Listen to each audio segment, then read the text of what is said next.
were thoroughly ambiguous. When we're reading Greeks mention Ethiopians, we have to be very careful of what we're reading. We have to really research, trace the word etymologically, and see what they're trying to say to us. All right? So, again, the anthropological ones, Ethiopia, were in ancient and medieval times thoroughly ambiguous. When they referred to someone from a specific region, they were close to our modern usage, even though that region, which began at the Upper Nile and had its capital at Meroe, sometimes stretched southward and eastward as far as the imagination would allow. But Ethiopian served to designate color. Again, but Ethiopian served to designate color before it came to be applied to a region. Again, what does Ethiopian mean? They just mean you, so-called Negro. They're talking about dark-skinned people, color. They're not talking about that you're from Ethiopia, the country, or that region in Africa. Again, but Ethiopian served to designate color before it came to be applied to a region. The Greek Aethiopes, from which it is derived, literally meant burnt face, and referred to any person of black complexion. Any person of black complexion, talking about you. I've been telling you this whole time. Whatever his place of origin, Wow. Are you of a so-called black complexion, dark skin, and you're living in America? You're an Ethiopian then. You understand what they're trying to say? Homer said of the Ethiopians, listen to this, came from the Greeks right now. Homer said of the Ethiopians that they live at the ends of the earth. The Ethiopians live at the ends of the earth. They was calling us Ethiopians at the time. Okay? They're talking about America because that was so far for them at that time. Some near the sunrise and some near the sunset. What is it trying to tell you? That there's Ethiopians or so-called black people with black complexion living all over the world where the sun rises and where it sets. In later antiquity, the word tended to become restricted to black Africans. So this became restricted eventually to black Africans, meaning either any Negro or someone specifically from Ethiopia. All right, with parentheses.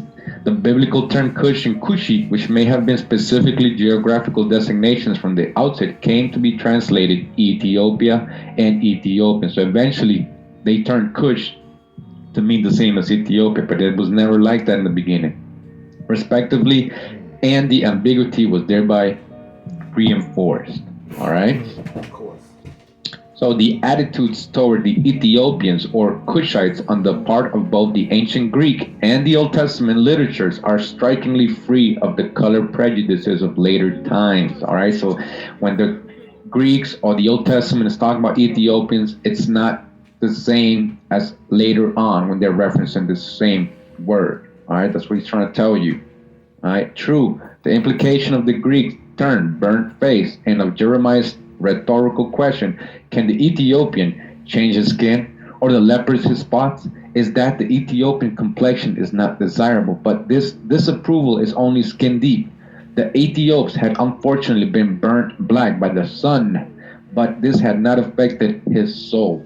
Indeed, for Herodotus, it had not even harmed his appearance, for in one passage in the Persian Wars, we read that the Ethiopians are said to be the tallest and handsomest men in the whole world. All right, you heard that, right? This admiration of their stature and physical impressiveness is an attitude to be found elsewhere in ancient literature. All right, so just wanted to come over to this book so we can clear that whole concept of Western Ethiopians. We just heard the Greeks in the other book talk about the Western Ethiopians. All right, so now you know what they mean, and we're going to go back to that book. All right? Wow, look at this. 631-36 locates the Western Ethiopians somewhere in the Atlantic. This shows that Crates and Pliny believed that the great poet Homer believed in the existence of a great continent on the western shore of the Atlantic Ocean. Plato says in his Timaeus in chapter 6, and this is a story we all know, the sea, the Atlantic Ocean, was indeed navigable and had an island front in the mouth which you and your tongue called the Pillars of Hercules. So saying, very important Plato, how he says that in his time you can't cross the Atlantic. It's not navigable. Because when he's retelling the story of Atlantis, he's saying that it was navigable. So in his time it's not. Alright? And this island, he says, is larger than Libya and Asia put together. And there's a passage hence for travelers of that day to the rest of the islands, as well as from those islands to the whole opposite of the continent that surrounds the real sea. It was not navigable at the time because the crater was keeping us separate. When we started messing up, the crater made it so that they could get here because we were messing up. It says here, Humboldt quotes that Anaxagoras, who was born 500 years BC and was at most prominent Greek philosopher, speaks of the grand division of the world beyond the ocean. Alien in his Varia Historia, Book 3, Chapter 18, cites Theopompus, an eminent Greek historian born about 300 years BC, as stating that the Meropians inhabit a large continent beyond the ocean, in comparison with which the known world was but an island.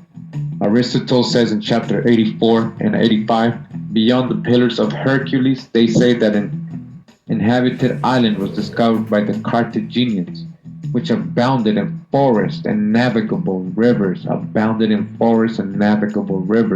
and fruits of all kinds. Alright, we just read, right?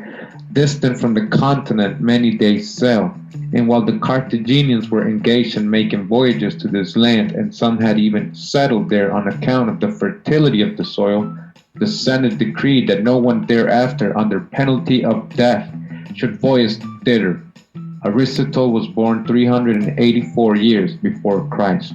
So you hear that? They made that a law. You couldn't go to the... And they keep on pushing Mr. C, which they shouldn't be doing, but they're going to keep pushing that in there. So that's what they wrote. He just reading what they wrote.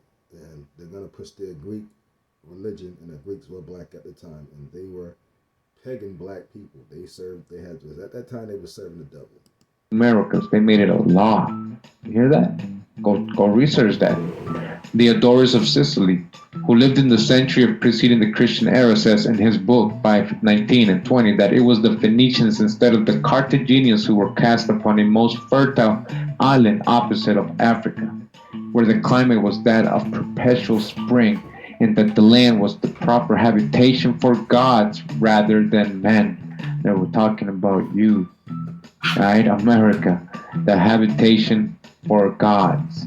You are the gods, right? That they, got the corn from the gods, right? That taught them everything. He speaks of the continent, however, at length and with great detail, enumerating its fertile valleys and navigable rivers, its rich, abundant fruits and supply of game, its valuable forests, and its genial climate. Pliny quotes Statius Sebosus in his volume 2, page 106, Bonn, as saying that the two Hesperides and 42 days sail from the coast of Africa. The two Hesperides, again, Hesperides. Alright? Continuing in the book, Prehistoric Structures of Central America, Who Erected Them, written in 1895, says here, the soil, climate, and productions of the peninsula of Yucatan, and that part of Mexico and Guatemala, where these prehistoric remains are found, are precisely what are described by the European writers who speak of the beauty, the loveliness, and the grandeur of the Hesperides. Alright, you heard that, right? The way they described the Hesperides is what you find here in Central America and Mexico. Alright, you listening, right? And the homes founded by the Eastern adventurers beyond the Western Ocean. Alright, so talking about the Euphrates River, right? Shout out to Con Drop for bringing this to. Also, I want y'all something. I just realized this, but y'all should have thought about this too.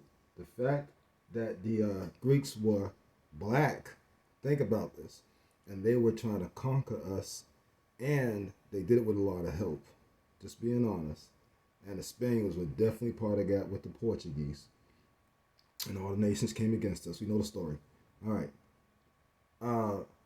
This would imply that when they came here, the one that actually finally got some leeway of conquering us it really wasn't Christopher Columbus like they tried to say it was. He did do a lot of damage, but it was one main person, and the real name of Chris Columbus is Chris Colombo. If you really want to look that up, and he was half black Moor. But if you look up the what they call it, Alexander the Great was a Greek. The Greeks were black. So Alexander the Great was a black Greek who wanted to conquer us. And they did serve Mr. J. And their king even said that it was nothing short of a miracle to defeat us.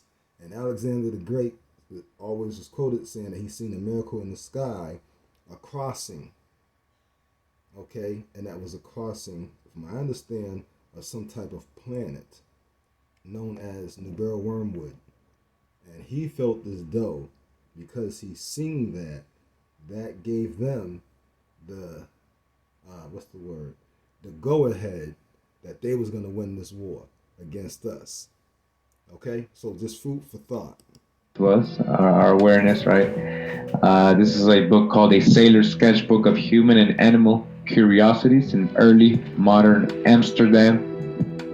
All right, and this is, I guess, supposedly a Mohawk American native. It says here, Necta Mohawk Indian displayed at the Blau John Inn, 1764. All right, so we're going to go to this part of the book. And as you can see here on the right, in animal, that's a tapir. If you don't know what it is, we'll explain soon. But the book is basically talking about an advertisement, right? So let's read about this. It says here, the poster pictures a South American tapir that was on display at an Amsterdam inn called the White Elephant or White Elephant. Like the Blau John Inn, the White Elephant also capitalized on the influx of curiosities into Amsterdam.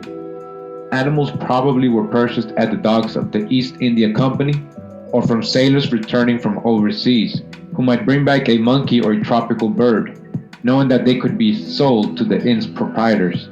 These inns were not just public curiosity cabinets. However, for the animals and objects on display also were offered for sale to those who could afford them. Thus, the inn's curious sights were not only exhibited for a fee, but were also rare and expensive commodities sold to wealthy collectors throughout Europe. The resultant mingling of social groups and practices was exceptional. The advertising poster that Belted preserved in his scrapbook probably was posted by the door of White Elephant Inn and other sites around the city, where it enticed viewers to come and see. The striking black and white woodcut of the unusual looking tapir attracts the eyes so that even those who were not fluent readers might stop. All right, so they're talking about, this advertisement right here, right? All right. Look and even go in. The text follows with a broad invitation. All right, so this is what the advertisement says, okay? Listen to this. So it says, to all gentlemen, ladies, burghers, merchants, and furthermore, to all lovers of animals, to come and see this rarity, which many writers say does not exist anywhere in the world. It had been captured in great difficulty and cost in the river Euphrates in America. Again, where did it get captured? In the river Euphrates in America.